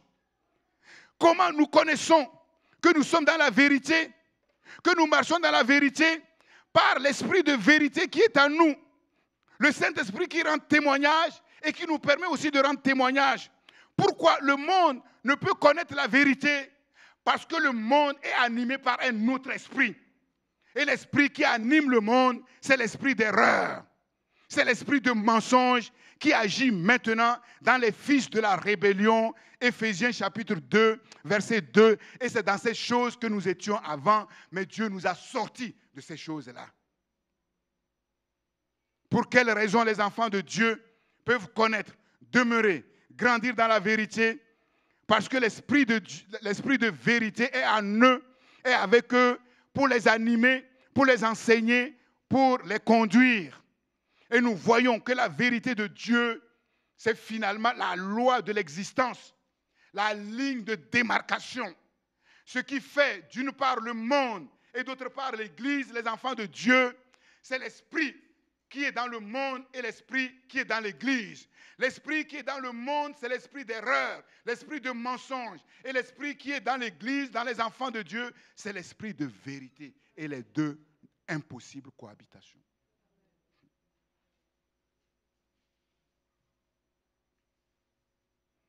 Même si vous vous mariez avec quelqu'un qui donne l'apparence d'être converti, s'il ne l'est pas réellement, et s'il a trompé les gens, ça ne marchera pas non plus. Ça ne marchera pas. Voilà pourquoi, avant toute chose, il faut faire son enquête de vérité. Il faut faire son enquête de vérité. Maintenant, si, avant de connaître le Seigneur, vous vous êtes marié et que la personne avec qui vous vivez n'est pas convertie, l'esprit de vérité vous donnera la sagesse pour savoir comment se conduire avec lui aussi. Si aussi longtemps qu'il veut demeurer avec vous. Et Paul dit, s'il se sépare, bon, okay, laisse-le. S'il veut se séparer, laisse-le. Maintenant, s'il se sépare, il divorce, Paul dit, si tu veux te marier, tu peux te marier. Il n'y a pas de problème. Mais, Paul dit, si Dieu a permis que ce soit comme ça, c'est peut-être parce que, avant que tu ne connaisses le Seigneur, c'est peut-être parce que Dieu veut t'utiliser aussi pour le sauver. Mais l'autre n'est pas bon. Hein? Il y en a qui sont déjà chrétiens et qui vont aller chercher les païens en disant que finalement Dieu leur a dit qu'après ils vont se convertir. J'ai dit, ah bon? Donc Dieu, il est puissant après le mariage. Mais avant le mariage, non, il est faible. Il ne peut pas le convertir avant. Hein? Mais c'est après. Il y a un problème. Il y a un problème. Il y a un problème. La vérité de Dieu, c'est la loi de l'existence, la ligne de démarcation. La grâce et la vérité en Jésus-Christ. La grâce et la vérité que nous recevons de Jésus nous donne, nous ouvre tous les trésors de la vie et de la lumière que le Logos est venu répandre dans le monde. Au commencement était la parole, et la parole était avec Dieu, et la parole était Dieu. Elle était au commencement avec Dieu. Toutes choses ont été créées par elle. Rien de ce qui a été créé n'a été fait sans elle. En elle était la vie. Et la vie était la lumière du monde. La lumière, lui, dans les ténèbres. Et les ténèbres ont refusé de l'accueillir. Mais nous avons accueilli cette lumière. En accueillant cette lumière, c'est la vérité et la grâce que nous accueillons, qui nous ouvre les trésors de la vie. Les œuvres du péché, les œuvres des ténèbres sont définitivement vaincues. La lumière a chassé les ténèbres. Dieu est révélé, Dieu est connu, Dieu est possédé par ses enfants, puisque le Saint-Esprit est venu faire son habitation en eux. L'infini est venu habiter dans le fini. L'infini, au travers du fini, veut agir en lui et par lui. Si le Fils vous a franchi, vous serez réellement libre. Réellement libre pour marcher dans la vérité de Dieu, dans la lumière de notre destinée, par la puissance du Paraclet, par la puissance du Saint-Esprit, ni par force, ni par puissance, mais par mon esprit, dit le Seigneur l'Éternel. Et quelles que soient les montagnes qui peuvent se dresser devant toi, le Saint-Esprit a le pouvoir de les aplanir au nom de Jésus-Christ, car Jésus-Christ a aplani toutes les montagnes sur la terre. Jésus, le Fils de Dieu, est mort, il est ressuscité, il est assis à la droite de Dieu le Père. Et il a reçu tout pouvoir dans le ciel et sur la terre. Il a envoyé le Saint-Esprit sur la terre pour conduire ses enfants, pour accomplir son œuvre, pour glorifier celui qui est mort et ressuscité pour nous. À lui soit la gloire, aujourd'hui, demain, éternellement. Amen et amen. Merci Seigneur.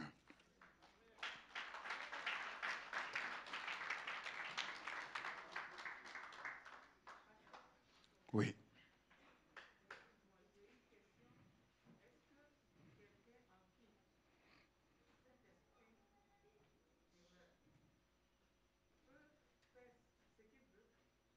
Oui. Oui. Jusqu'à ce que le Saint-Esprit s'en aille. Que le Saint-Esprit s'en aille. Après, tout dépend de son péché. Si ce n'est pas un blasphème contre le Saint-Esprit, Dieu va patienter. Dieu va patienter, continuer à parler. Maintenant, s'il s'entête, le résultat est le même. Jésus dit, moi, je suis à la porte et je frappe. Ce n'est pas aux païens qui parlent, c'est à l'Église. Si quelqu'un entend ma voix et qu'il ouvre la porte, je rentrerai, je souperai avec lui et lui avec moi. Donc si la parole qui est prêchée, c'est Jésus qui est en train de frapper à la porte de tous ses enfants. Jésus qui éclaire ses enfants pour que chacun voit si c'est bon ou pas. Si ce n'est pas bon, ça veut dire que le Seigneur n'est pas avec lui comme il devrait être. Donc il faut qu'il ouvre sa porte. Donc, s'il a fermé la porte au Seigneur, c'est qu'il a ouvert la porte à autre chose. Donc, il faut maintenant qu'il ferme la porte à cette autre chose et qu'il ouvre vraiment la porte à Dieu. C'est ça. Donc, le Saint-Esprit peut être en nous, c'est-à-dire, on peut être réellement chrétien, authentiquement né de nouveau et vivre selon la chair, vivre selon sa propre volonté et ses propres désirs. Voilà, c'est le chrétien, entre guillemets, charnel. Voilà. Donc ça aussi, ça peut arriver. S'il n'est pas pleinement dans la vérité, donc il n'est pas pleinement, il n'est pas libre. Bon, ce cas-là, c'est le cas le plus simple, mais le cas le plus dangereux, c'est que ceux qui pensent qu'ils sont libres, alors qu'ils ne le sont pas. Oui, je vous ai dit, il y a plus qu'on le pense dans l'Église, hein, pas seulement ici, mais partout dans le monde, hein, partout. Il y a beaucoup qui croient qu'ils sont libres, mais ils ne le sont pas. Ils ne le sont pas. Ça fait longtemps que je vous l'ai dit, hein, quand j'étais revenu à une retraite spirituelle, j'avais donné un enseignement sur la délivrance. J'avais même dit que j'avais donné, entre guillemets, j'avais fait des formulaires pour l'autodélivrance, tout ça. Et je vous avais dit, quand on est chrétien, on ne demeure pas dans la parole. On ne parvient pas à être disciple. On n'est pas totalement libre. Impossible. Impossible. C'est clair. Si un chrétien, on anticipe sur les questions du vendredi, si un chrétien n'est pas assis dans la parole, c'est-à-dire que s'il ne sait pas contrôler sa bouche pour savoir si ce qu'il dit, partout où il est-ce que c'est conforme à la parole ou pas, il n'est pas libre. Je vous le dis. C'est impossible. Le disciple ne fait pas ça. Le disciple ne prend pas des aises vis-à-vis du maître, vis-à-vis de la parole du maître. Maintenant, s'il ne le fait pas, il est chrétien charnel ou il est bébé spirituel, ben, Dieu va user de patience. Les enseignements vont continuer à être donnés, comme Dieu a usé de patience avec Israël pendant 40 ans, jusqu'à ce que Israël, finalement, a refusé. Et on a vu comment Israël, et Paul nous dit qu'ils nous sont donnés en exemple. Hein. On va dire c'est l'Ancien Testament. Non, Paul dit non. Ces choses sont écrites pour nous. Voilà. Pour ne pas faire comme eux. Donc on peut être chrétien et faire comme eux. Voilà. Prendre des libertés par rapport à la parole de Dieu. Déjà, quand c'est comme ça, si tu n'es pas marié, ça va. Mais si tu es marié, dans ton couple, vous aurez des problèmes. Hein. S'il y a des problèmes dans le couple, vous ne vous asseyez pas pour dire qu'est-ce que la Bible dit, vous aurez des problèmes. Chacun va venir avec sa mentalité, avec son caractère là, avec la vieille personne là, et ça va aller où ça n'ira nulle part. Un couple ne peut se retrouver que dans la parole.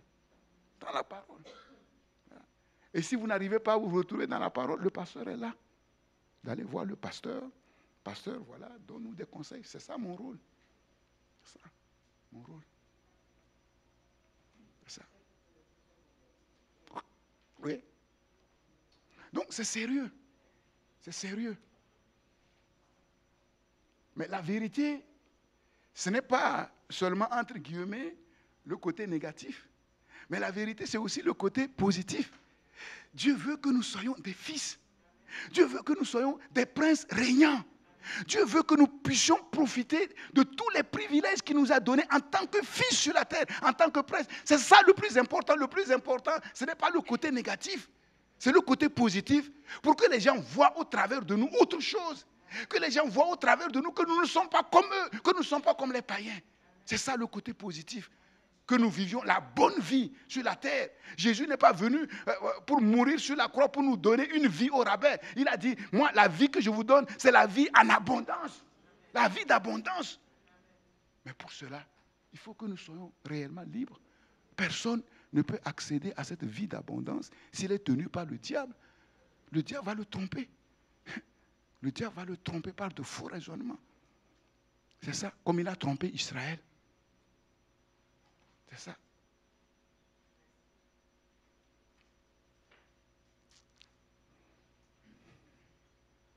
Merci pour ta parole, Seigneur.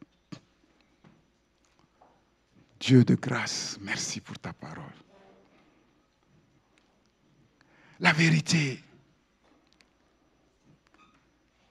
c'est que ton peuple est le peuple le plus distingué de toute la terre. Tes enfants, tes fils, tes filles sont réellement des princes, en vérité. En vérité. Tu dis, tout est à nous.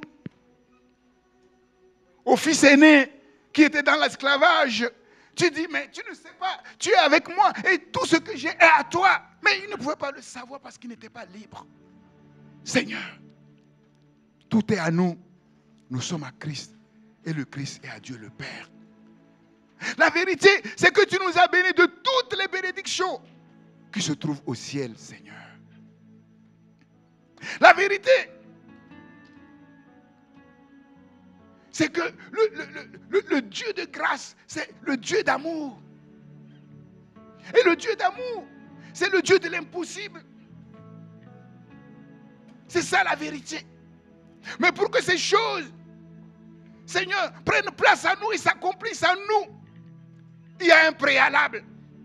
Il faut que nous soyons réellement des fils. Et c'est à cela que le Saint-Esprit travaille. Combien veulent sauter les étapes, Seigneur? Ils veulent ceci ou cela. Ils veulent l'élévation. Ils veulent la gloire, Seigneur. Mais ils ne veulent pas passer par le processus. Mais ça ne marche pas. Ou si ça marche, c'est le diable qui les piège, qui les trompe. Seigneur, merci pour la vérité de ta parole. Pour la puissance de la vérité de ta parole. Tu ne veux pas que le diable se joue de tes enfants, Seigneur. Seigneur, on peut prêcher de bonnes paroles et puis en dehors, être tout le temps en train de se lamenter, de gémir sur son sort. Ça sert à quoi, Seigneur? Père, merci pour l'œuvre de ta parole. Le Saint-Esprit qui est en nous, qui illumine les yeux de nos cœurs pour comprendre ce que tu veux nous dire, mais aussi pour garder ta parole, pour demeurer dans ta parole et pour laisser ta parole porter des fruits dignes de ton nom. Oui, amener le caractère de notre Seigneur en nous, c'est-à-dire la dignité de fils de Dieu. Nous ne sommes pas enfants de Dieu, fils de Dieu seulement en parole, par de belles paroles, mais en vérité et aussi en action. Notre comportement, notre conduite, Seigneur, doit prouver que nous sommes réellement enfants de Dieu. Et tout cela, ce n'est pas nous qui le faisons, ce n'est pas par notre force, ce n'est pas par notre puissance. C'est par la puissance et la force de celui qui nous a été donné, le Saint-Esprit, le Paraclétos, qui est en nous, pour accomplir l'œuvre de Dieu en nous. Tout ce que le Christ a fait, lui, il le reproduit en nous, Seigneur. Seigneur de gloire. Il libère à nous toutes les ressources du ciel. Tout ce dont nous avons besoin, c'est ça, la grâce surabondante de notre Seigneur Jésus-Christ. Mais aussi, oui, il nous communique le principe même de cette grâce, de l'œuvre que nous devons accomplir, la capacité par l'Esprit de Dieu qui nous qualifie, Seigneur de gloire. Dieu, merci pour l'œuvre de ta parole, Seigneur. Seigneur, pardonne, oui, nos iniquités. Pardonne, Seigneur, nos entêtements, Seigneur. Oh Père, c'est vrai que nous vivons dans un monde où il n'y a que mensonge. Seigneur, on peut se laisser éclabousser facilement par le mensonge, Seigneur. Oui, pardonne-nous, Seigneur, et purifie-nous, Seigneur. Lave-nous, Seigneur, dans ton sang. Purifie-nous, Seigneur, par ta parole. Sanctifie-nous, Seigneur, par ta parole. Ta parole est la vérité, Seigneur. Que cette parole nous sanctifie, Seigneur. Et nous donne de grandir, Seigneur. Oui, de plus en plus dans la connaissance de la vérité, Seigneur, et de parvenir à la pleine liberté des hommes et des femmes, oui, intouchables sur la terre, Seigneur. Ô Dieu de gloire, comme Jésus, que le diable réfléchisse par 2 fois avant de venir nous attaquer, avant de porter la main sur nous, Seigneur, parce qu'il connaît les conséquences, l'épée de l'esprit, oui, qu'il ne fait pas de cadeau et qui sort de notre bouche, cette épée à 2 tranchants. Ô Dieu de gloire, Dieu de gloire, oui, Dieu de gloire, visite, Seigneur, ton peuple, Seigneur. Rassemble, Seigneur, ton peuple en un bloc, Seigneur. Comme nous l'avons lu, Seigneur, il y a 2 blocs, Seigneur. D'un côté, oui, un bloc qui est animé par l'esprit de mensonge, par l'esprit de l'erreur. Et de l'autre côté, un autre bloc qui est animé par l'esprit de vérité. Oh Dieu de gloire, rassemble, Seigneur, ton Église en ce bloc homogène, Seigneur, oh Dieu. Alléluia. Alléluia, parce que nous sommes plus forts.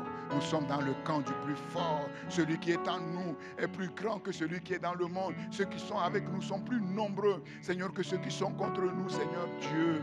Oh, éternel, éternel, éternel, oui, que ce soit la saison où les véritables fils de Dieu sont révélés, Seigneur, oh Dieu, avant ton retour prochain, afin que nos frères et sœurs qui sont encore hors de la bergerie dans ce monde soient ramenés, Seigneur, à la bergerie. Oh, notre Dieu, c'est le travail que nous désirons effectuer parmi les nations, mais nous savons que ce n'est pas par nous-mêmes, Seigneur, ni par force, ni par puissance, mais par mon esprit, dit le Seigneur, l'Éternel. Nous demandons maintenant la plénitude du Saint-Esprit, l'Esprit de Dieu sur nous, Seigneur, le revêtement de la puissance d'en haut, l'onction du Saint-Esprit qui nous pénètre, oui, profondément, comme un gâteau arrosé d'huile, pétri à l'huile, Seigneur.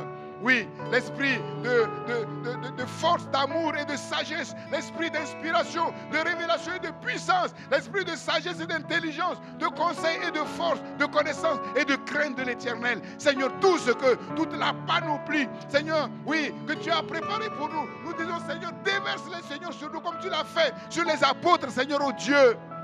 Parce que nous savons que sans toi, nous ne pouvons absolument rien faire, Seigneur, oh Dieu. Nous t'en supplions, Seigneur.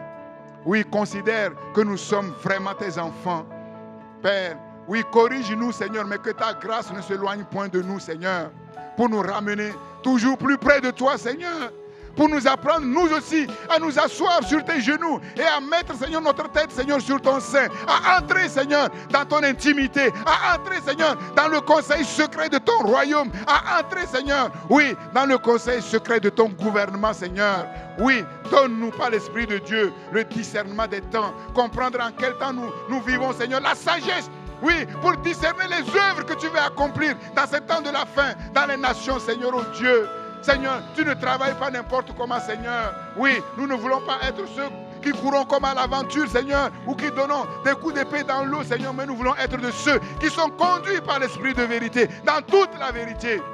Au nom de Jésus-Christ, pour la gloire de ton nom, oui, je proclame que cette parole portera du fruit dans le cœur de ton peuple, Seigneur, dans le cœur de mon frère, dans le cœur de ma soeur, comme dans mon propre cœur, Seigneur. Cette parole ne reviendra pas à toi sans avoir accompli l'œuvre pour laquelle tu l'as envoyée, Seigneur. Oui, cette parole libère en nous l'amour de la vérité. Oui, que la vérité soit dans nos glandes, Seigneur, oh Dieu, pour un bon fonctionnement interne, mais aussi, oui, pour un bon fonctionnement externe, au nom puissant de Jésus-Christ. Seigneur notre Dieu, nous sommes à toi, Seigneur. Nous t'appartenons deux fois. Par la création, nous t'appartenons. Et par la recréation, nous t'appartenons, Seigneur.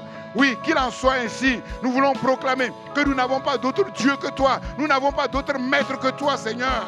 Oh Dieu de gloire, nous n'avons rien à faire avec l'esprit du monde, Seigneur, oh Dieu. Seigneur, tout ce que nous avons à faire dans le monde, c'est de porter la lumière à ceux qui sont dans le monde, que ce soit dans nos familles, que ce soit sur nos lieux de travail, partout où nous allons, sans nous compromettre, Seigneur, avec les ténèbres, Seigneur, oh Dieu, au nom de Jésus-Christ. Et pour cela, nous avons toujours plus besoin de toi, Saint-Esprit. Mais tu nous as été donné. Oui, tu es venu sur la terre et tu es là avec nous. Tu es là en nous.